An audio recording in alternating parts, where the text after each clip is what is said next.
तर मंडळी आता जयंत कानिटकर जानू आणि विश्वाच्या संसाराची लावणार पूर्णपणे वाट. तर सिद्धू आणि भावनाच्या लक्ष्मीमुळे होणाऱ्या भांडणामध्ये येणार आता सगळ्यात मोठं वळण. तर नक्की काय घडतं चला संपूर्ण अपडेट जाणून घेऊया. त्यासाठी चॅनलला सबस्क्राईब करा, सोबतचं बेल नोटिफिकेशन ऑन करायला विसरू नका. तर मित्रांनो, तुम्ही पाहिलंच असेल की जयंत कानिटकरने आता कशा प्रकारे लक्ष्मीला चांगलीच तिची लायकी दाखवलेली आहे आणि तिला हे पण दाखवून दिलेलं आहे की मी आता काय करू शकतो. तर दुसरीकडे आता पुढे मात्र तुम्हाला माहितीच आहे की आपल्या जयंतला समजतं की आता जानूचा आणि विश्वाचं लग्न झालेलं आहे. तर आता जयंत हाच निर्णय घेतो की ज्यांनी ज्यांनी माझ्या आणि जानूमध्ये फूट पाडण्याचा प्रयत्न केला आणि मला 7 वर्ष त्रास देण्याचा प्रयत्न केला, त्या दळवी कुटुंबातील प्रत्येक व्यक्तीला मी तडफून जर नाही मारलं तर मी नावाचा जयंत नाहीये. म्हणजे जयंतच्या डोक्यामध्ये आता पूर्णपणे बदलायची आग असते. तर दुसरीकडे मित्रांनो, आता जानूला वाटतं की तिच्या आयुष्यामध्ये सगळं सुख समाधान येईल. आणि हाच तिचा सगळ्यात मोठा गोड गैरसमज आता असतो तिच्या आयुष्यातला. कारण की पुढे तुम्हाला हेच पाहायला भेटेल की ज्यावेळेस विश्वाचे बाबा रिटर्न येतात त्यावेळेस मात्र विश्वाने हे सत्य तर लपून ठेवलं सगळ्यांपासून की बाबांच्या ह्या लग्नाला अजिबात पण होकार नव्हता. आणि मित्रांनो, ज्यावेळेस मात्र विश्वाच्या बाबांना हे दिसतं की जानू चक्क त्यांच्या घरामध्ये विश्वाससोबत आहे, हे पाहिल्याच्या नंतर त्यांच्या पायाखालची जमीन सरकते आणि त्यांना आता प्रचंड राग येतो. आणि हे असं झालंच कसं काय, याच्यामुळे आता तुफान भांडण होतं आणि लक्ष्मीला सगळ्यात मोठा धक्का बसतो आणि लक्ष्मीला वाटतं की विश्वाने पण तिला फसवलं. आणि मित्रांनो, ह्याच एका गोष्टीमुळे आता परत पुढे जानू आणि विश्वाच्या नात्यामध्ये देखील फूट पडण्याची शक्यता आहे. आणि तुम्ही नोटीस केलं असेल मित्रांनो, आता विश्वाच्या बाबा आणि विश्वामध्ये आता भांडण होणं हे साहजिक आहे आणि होणारच आहे.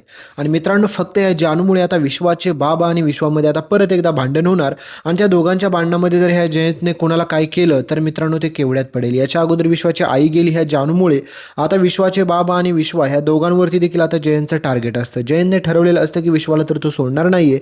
म्हणजेच मित्रांनो, ह्या जानूमुळेच आपल्या बिचाऱ्या विश्वाच्या जीवाला आता पुढे धोका निर्माण होणार आहे आणि हा जयंत विश्वाला मारायला पण मागे पुढे पाहणार नाहीये.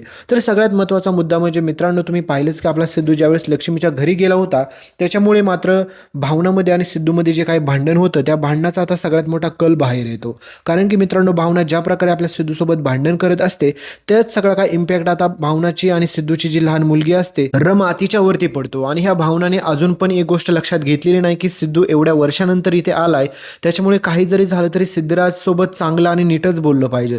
म्हणजेच मित्रांनो, तुम्ही नोटीस केलं असेल की रमा चक्क आता सिद्धूला बाबा म्हणून त्याचा स्वीकारच करत नसते. आणि दुसरीकडे मात्र सिद्धू खूप काही त्याच्या मुलीसाठी करायचा प्रयत्न करत असतो, पण मात्र भावना जे काही सिद्धूसोबत वागत असते, त्याच्यासोबत जसं बोलत असते, हे सगळं त्या रमाने व्यवस्थित ऐकलेलं असतं आणि त्याचा सगळा इम्पॅक्ट मात्र सिद्धू आणि सोबतच रमाच्या या बॉन्डिंगमध्ये पडत असतो. याच कारणामुळे मित्रांनो, आजपर्यंत सिद्धू आणि रमाचं कधीच बाप लेकीचं नातं तयार झालेलं नसतं आणि याला जबाबदार फक्त भावनाच आहे. तर मित्रांनो, पुढे तुम्हाला इंटरेस्टिंग गोष्ट हीच पाहायला भेटणार आहे की आता जयंत कानिटकर जानू आणि विश्वाचा संसार मोडायला नादी लागतो. तर दुसरीकडे आता कहाणीत हाच सगळ्यात महत्त्वाचा मुद्दा आहे की ज्या प्रकारे सिद्धू आता त्या दळवींच्या घरात गेला होता तर त्यांनी परत आता तिथे गेलं नाही पाहिजे. कारण की सिद्धू जर परत तिथे गेला तर मित्रांनो, त्या लक्ष्मीला वाटेल की तिला सपोर्टला कोणीतरी आहे. कारण की जोपर्यंत लक्ष्मीच्या सपोर्टला कोणीच जाणार नाही त्यावेळेस मात्र त्या लक्ष्मीला खरी जाणीव होईल की नात्यांची खरी किंमत तिला कळेल. आणि तिने जो काही निर्णय घेतला होता की तुम्ही पाहिलंच असेल की श्रीनिवास दळवीच्या ज्या काही हत्येमध्ये आपल्या सिद्धूला तिने दोषी ठरवलं होतं, पण जोपर्यंत ते प्रूफ होत नाही तोपर्यंत भावनाने पण त्या घरामध्ये गेलं नाही पाहिजे. तर भेटूया पुढच्या अपडेटमध्ये. सोबतचं बेल नोटिफिकेशन ऑन करा, चॅनलला सबस्क्राईब करायला विसरू नका.